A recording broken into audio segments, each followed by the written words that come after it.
Here's Aiden's speech. Get in here, there we go.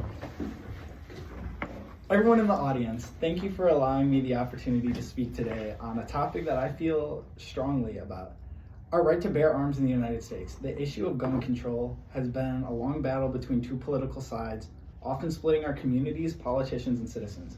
However, today, I will argue that gun control is something our founding fathers intended us to have. Throughout the course of this speech, I will convince you that the right to own arms is essential for the integrity of the constitutional rights, public safety, and ineffectiveness of gun control, and many other aspects relating to why our country needs to keep our guns. Constitutional rights. The Second Amendment of the United States Constitution protects the rights of its citizens to keep and bear arms. This right was considered so fundamental by our founding fathers that they wrote it in the Bill of Rights. As noted by David Coppell, the right to keep and bear arms is a fundamental individual right that existed prior to the Constitution and is protected by the Second Amendment. The Second Amendment guarantees the ability of our citizens to protect themselves. By encasing gun control, we would just be taking the protection at our disposal and throwing it away. When we discuss gun control, we also need to take an effect if weapons of certain types and certain characteristics should be restricted. By taking these guns away, we are essentially spitting in the face of liberty and our country as a whole. If we want to keep the structural integrity of our society, we cannot and will not limit these weapons held by our citizens.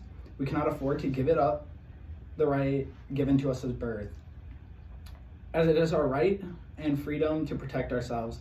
Without our guns, no one will be able to protect themselves. Without guns, we would surely fall as a society, which leads me into my second point, the ineffectiveness of gun control.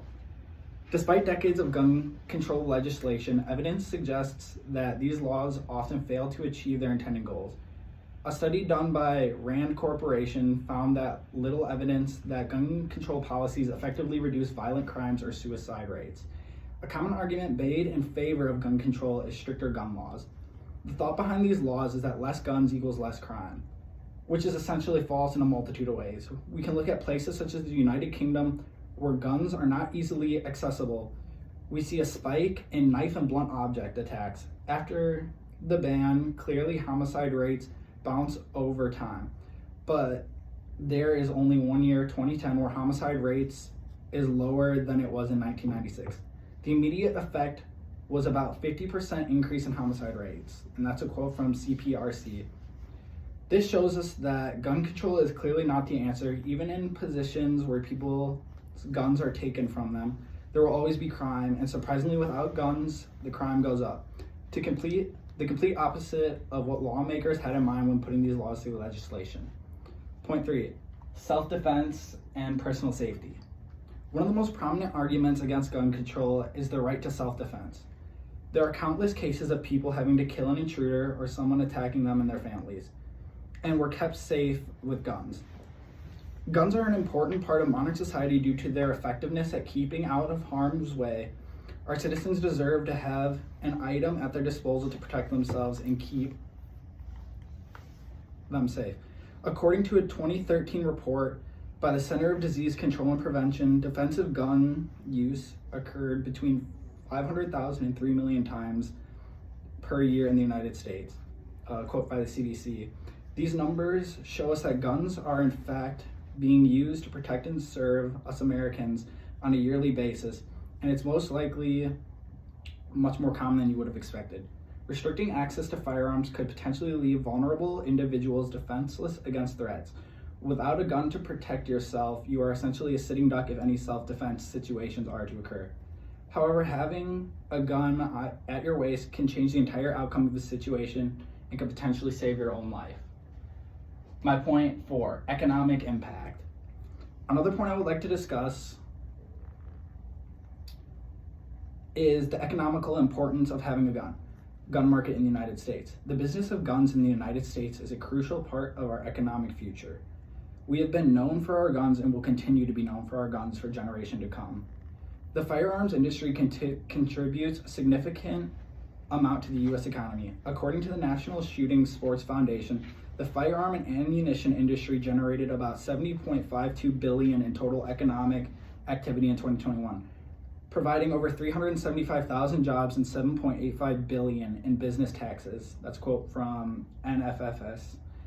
By taking away and regulating guns, we can see economical consequences. The United States makes a lot of money off our gun market, and without it, there will be a large hole of money we will not have access to yearly anymore. Not only would the banning of guns hurt the money side of our country, it will also affect the people. Gun manufacturers will lose their jobs, shooting ranges will go out of business, and there will be lots of people that are affected by stricter gun control. My fifth and final point is unintended consequences with gun control. Finally, I would like to discuss the history of gun control and some of the subsequent consequences of banning firearms. History has shown us that gun control measures can sometimes have unintended negative consequences. One weapon we can look at, for example, of bad gun control is assault weapon bans. Assault weapons are weapons that can shoot in fast succession, a weapon made for the sole purpose of killing quickly and effectively. When looking at these assault weapons bans, we find that the ban doesn't necessarily mean people stop killing each other. Humans always seem to find a way. For example, research by Mark Guss found assault weapons bans did not significantly affect murder rates at the state level. This suggests that criminals may simply switch to other weapons or methods when they cannot get their hands on an assault weapon or other types of weapons. Even when we take weapons, things seem to not change. That is because it is not the weapon we need to worry about, it is the people. If someone cannot get an assault weapon and cannot switch over to a pistol with the intent to kill, just the action is performed differently. Gun control laws will not have shown us that they cannot stop people from killing each other.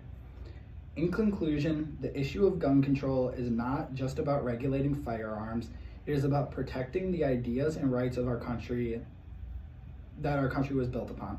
A country of freedom, rights, and prosperity. The right to bear arms is ingrained in the Second Amendment, and it is an essential part of American life and ideology. It is not just about owning guns, more about the protection and premise of the right to own a gun. Gun control would not be an effective way to keep people and our country safe as a whole. Does anybody have any questions on gun control? Nope. I do not. Right. Not at this time. I think that's a wrap.